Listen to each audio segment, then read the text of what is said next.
కేసులు ఇవన్నీ కూడా కావాలని చేసేవన్నది వీళ్ళ వాదన. ఇప్పుడు ఒక్కటేనండి, ఆడుదాం ఆంధ్రాలో స్కామ్ జరగలేదని నారాయణమూర్తి గారు కూడా స్ట్రైట్ గా చెప్పడానికి భయపడుతున్నారు. సరే, దీనికి సంబంధించి ఆడుదాం ఆంధ్రాకి సంబంధించి క్లియర్ గా ఎక్కడ స్కామ్ జరిగిందో మీకు ఒక నిమిషంలో వివరిస్తాను. 100 కోట్ల రూపాయల కాంట్రాక్ట్. దీన్ని మొదట ఒక టెండర్ పిలిచారు. టెండర్ పిలిస్తే ఒక సక్సెస్ఫుల్ గా ఒక బిడ్డరు దాన్ని పొందాడు. పొందిన తర్వాత ఆ బిడ్డర్కి కాకుండా అతనికి ఎటువంటి ఇంటిమేషన్ ఇవ్వకుండా, ఎందుకు అతని టెండర్ని రద్దు చేశారో కూడా చెప్పకుండా, నామినేషన్ పద్ధతిలో వాళ్ళకి కావాల్సినటువంటి వాళ్ళ అనుయాయులకి లేదా వాటాదారులకి బైరెడ్డి సిద్ధార్థ రెడ్డి, రోజా ఇద్దరు కలిసి వచ్చిన కాంట్రాక్ట్ని క్యాన్సిల్ చేసి వేరే వాళ్ళకి ఈ కాంట్రాక్ట్ ఇచ్చారు. ఇచ్చిన తర్వాత ఏం జరిగింది? ఇచ్చిన తర్వాత ఈ కాంట్రాక్టర్ ఎక్కడ కొనుక్కొచ్చాడు? ఎవరైతే ముందు టెండర్ పొందాడో ఆ టెండర్ పొందిన వాళ్ళ దగ్గరికి వెళ్ళి ఈ కాంట్రాక్టర్ వెళ్ళి వాళ్ళ దగ్గర మళ్ళీ కొనుక్కొచ్చాడు. అంటే మీరు చూడండి ఎంత పెద్ద స్కామ్ జరిగిందో. దీనిలో భాగంగానే ఆ రోజున ఉన్నటువంటి ఐఏఎస్ హర్షవర్ధన్ ట్రాన్స్ఫర్ అయ్యాడు. తర్వాత ప్రద్యుమ్నాని మళ్ళీ ఒక ఐఏఎస్ వచ్చాడు. ఇది క్లియర్ కట్ గా చక్కగా దొంగ క్లియర్ గా దొరికిపోయినటువంటి క్రిస్టల్ క్లియర్ కట్ కేసు. ఇందులో 100 కోట్ల రూపాయల టెండరు నామినేషన్ పద్ధతిలో వేరే వాళ్ళకి ఇవ్వటం అంటే, ఆల్రెడీ టెండర్లో సక్సెస్ఫుల్ అయినటువంటి టెండర్ దారుడు కాకుండా వేరే వాళ్ళకి ఇచ్చారంటేనే క్లియర్ కట్ గా ఇక్కడ బైరెడ్డి సిద్ధార్థ రెడ్డి అదేవిధంగా రోజా ఇద్దరు కలిసి దీనిలో ఆంబోతులు మేసారనేది క్లియర్ గా అర్థమైపోతా ఉంది.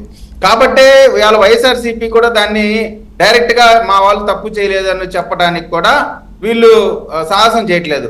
దీనికి సంబంధించినటువంటి పూర్తి వివరాలు డాక్యుమెంట్ తో సహా డిబేట్ పెడదామంటే బైరెడ్డి సిద్ధార్థుడు వచ్చినా సరే, లేదు వాళ్ళకి సంబంధించిన ఎవరు వచ్చినా సరే, విత్ డాక్యుమెంట్స్ కూర్చోడానికి కూడా 99 టీవీ సాక్షిగా నేను సిద్ధంగా ఉన్నాను. ఇది ఈ ఎవిడెన్స్ ని మీ దగ్గరే రివీల్ చేయడానికి కూడా నేను సిద్ధంగా ఉన్నాను. ఇంకొకటి, ఇప్పుడు మీరు అడిగిన క్వశ్చన్ ఏంటి నారాయణమూర్తి గారిని, మీ స్కామ్ జరిగిందా లేదా అంటే దాడులు అంటాడు, అదంటాడు, ఇదంటాడు, కానీ విషయం మాత్రం డైవర్ట్ చాలా తెలివిగా ఏదో విధంగా వర్మ గారి మీదకి పంపించి ఈ స్కామ్ టాపిక్ ని డైవర్ట్ చేయడానికి విశ్వ ప్రయత్నం చేస్తా ఉన్నారు. అది తప్పు. విషయం జరిగినప్పుడు నారాయణమూర్తి గారు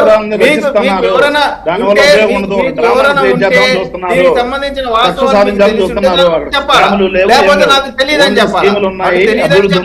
తెలియదని చెప్పకుండా వర్మ గారి మీద దాడికి సంబంధించి 100 డిబేట్లు జరిగినాయి. దాని మీద వాళ్ళు చక్కగా ఎవరికి వాళ్ళు ఒక ఎక్స్ప్లెనేషన్ ఇచ్చుకున్నారు. దానికి సంబంధించిన సమస్య సమస్యని ఈ రోజు మళ్ళీ మీరు దాన్ని ప్రత్యేకంగా కేవలం ఆడుదాం ఆంధ్రాలో మీరు చేసినట్టు స్కామ్ గురించి మాట్లాడకుండా మిగతా సోదంతా చెప్పడం ద్వారా మీ తప్పును మీరు ఒప్పుకున్నట్టే. కాబట్టి ఖచ్చితంగా దీనికి సంబంధించిన వర్మ గారిని నేను రిక్వెస్ట్ చేస్తా ఉన్నాను. ఎప్పుడు డిబేట్ పెట్టినా బైరెడ్డి సిద్ధార్థ రెడ్డి వస్తే దానికి నేను రావడానికి సిద్ధంగా ఉన్నాను. డాక్యుమెంట్ ఎవిడెన్స్ ఈ స్కామ్ సంబంధించి 99 టీవీ వేదికగా బయట పెట్టడానికి సిద్ధంగా ఉన్నాను. ఓకే, కృష్ణాంజనేయులు గారు, ఇక్కడ వర్మ గారు ఒక కీలకమైనటువంటి అంశం ఏంటంటే, ఆడుదాం ఆంధ్ర ఒకటే కాదండి. మీరు మొదలు పెడితే గత ప్రభుత్వం సంబంధించినటువంటి నిర్ణయాలు ఏవైతే ఉన్నాయో అన్నిటి మీద వాటిని మీద కేసులకు కావాల్సినటువంటి మొత్తము దాన్ని ఎస్టాబ్లిష్ చేయడానికి కావాల్సిన ప్రయత్నాలన్నీ జరుగుతున్నాయి. ఒకటి ఇసుక, మైన్స్, మద్యము, అదేవిధంగా ఇప్పుడు ఆడుదాం ఆంధ్ర మంత్రులు ఉంటారు దీంట్లో, అదేవిధంగా కొంతమంది ఐఏఎస్ ఆఫీసర్స్ ఉంటారు, కొంతమంది ఆఫీసర్స్ ఉంటారు. కీలకంగా ప్రధానంగా వెళ్ళి ఎక్కడ అవుతుందంటే జగన్మోహన్ రెడ్డి దగ్గర వెళ్ళి ఆగుతుంది. ఈ విధంగా నాకు తెలిసి అయితే తెలుగుదేశం, జనసేన, బీజేపీ కూటమి ప్రభుత్వము చాలా పక్కా ప్రణాళిక రూపొందించుకుందని నేను అనుకుంటున్నాను. ఏంటి అంటే పాలనకు సంబంధించినటువంటి విషయం ఏం చేస్తారు ఏంటి అనేది చూద్దాం. ఇప్పుడు ఎలాగో 5 సంతకాలు చేశారో అది ఒక ప్రాసెస్ నడుస్తుంది. ఇంకొక వైపున ఈ ప్రాసెస్ కూడా నడుస్తుంది. ఈ కేసులకు సంబంధించి అరెస్టులు, వ్యవహారం ఇవన్నీ ఫస్ట్ ఫేజ్ లోనే చేశారనుకోండి, ఈ మొదట 6 నెలల్లో చేసేసారనుకోండి, అని చివరికి మర్చిపోతానండి. ఎందుకంటే చంద్రబాబు నాయుడిని చివరిలో ఎన్నికలకు ముందు అరెస్ట్ చేయడం వల్ల కొంత సింపతి రావటం, దానివల్ల ఇప్పుడు కూటమికి ప్లస్ అవటం ఎలాంటివి ఉన్నది. ఇప్పుడు వీళ్ళు దాని నుంచి ఎక్స్పీరియన్స్ పొందారు. కాబట్టి వైఎస్ఆర్ కాంగ్రెస్ పార్టీ ప్రభుత్వంలో ఉన్నటువంటి సంబంధించినటువంటి అప్పుడు తీసుకున్నటువంటి నిర్ణయాలన్నింటినీ కూడా మాక్సిమం సమీక్షిస్తారు. అన్నిటి మీద కేసులు పెట్టేదానికి అవకాశం ఉంది. ఎక్కువ కేసులు నమోదు చేస్తారు, ఎక్కువ మందిని అరెస్ట్ చేస్తారు. ఇవన్నీ కూడా జరుగుతాయి. ఇది నారాయణమూర్తి గారు కానీ వైఎస్ఆర్ కాంగ్రెస్ పార్టీ కక్ష సాధింపు అంటది.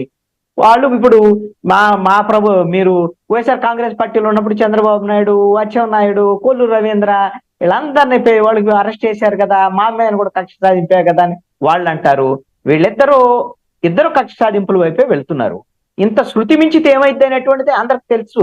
ఇప్పుడు మనం 2024 ఫలితాలు చూసాం కాబట్టి శృతి మించితే ఏమైద్దో ఆ ఫలితాలు ఎలా ఉంటాయో అందరికీ తెలుసు. కాబట్టి ఇంకా 5 ఏళ్ళు చాలా కాలం ఉంది కాబట్టి పాలనకు సంబంధించినటువంటి అంశాల మీద కూడా కొంత ప్రత్యేకమైనటువంటి దృష్టి సారించి ప్రజలు ఇక్కడ కీలకమైనటువంటి అంశం ఏంటంటే ప్రజలు ఒక మంచి పాలనని కోరుకుంటున్నారు. ఎందుకు అని అంటే 164 సీట్లు ఇవ్వటం అనేటువంటి మన చంద్రబాబు నాయుడు చెప్పారు కదా, మేము పోటీ చేసిన దాంట్లో 93% స్ట్రైకింగ్ రేట్ వచ్చింది, 50% ఓట్లు రావటం భారతదేశంలో ఇది ఒక రికార్డ్ అని. నిజమే, మరి అంత భరోసా ఇచ్చినప్పుడు అందుకు అనుగుణంగానే పాలనాపరమైనటువంటి అంశాల మీద దృష్టి సారిస్తే మంచిది అనేది నా అభిప్రాయం.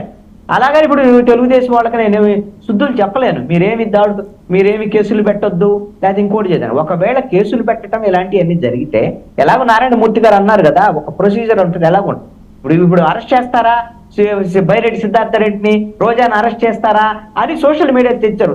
అరెస్ట్ చేయడానికి అసలు కేసు పెట్టాలి కదా, ఫస్ట్ కేసు పెట్టాలి, ఎవిడెన్స్ క్రియేట్ చేయాలి, ఆ ఎవిడెన్స్ తర్వాత వాళ్ళు అరెస్ట్ చేసి కోర్టు ముందు ఉంచాలి. ఇవన్నీ కూడా ప్రొసీజర్. అసలు ఏ ప్రొసీజర్ లో మొదలవ్వాలి ఇంకా. ఇదంతా సోషల్ మీడియాలో కేసు పెట్టటము, న్యాయవాదులు వాదించటము, కోర్టులు శిక్షలు వేయటం అన్ని జరిగిపోతాయి సోషల్ మీడియాలో. అందుకని అయితే అలా ఏం జరగట్లేదు అంటలా. ఈ ప్రభుత్వంలో అన్ని రకాల చాలా సీరియస్ కేసులు ఉండబోతున్నాయి. ఈ ఐఏఎస్ ఐపీఎస్ ఆఫీసర్లు, సీనియర్ ఆఫీసర్లు కూడా రేపొద్దున జైలుకి వెళ్ళేటువంటి పరిస్థితి కూడా ఉండొచ్చు. కాబట్టి దీనికి రేపొద్దున కృష్ణాంజనేయులు గారు గత ప్రభుత్వంలో హడావిడి చేసిన అమాత్యుల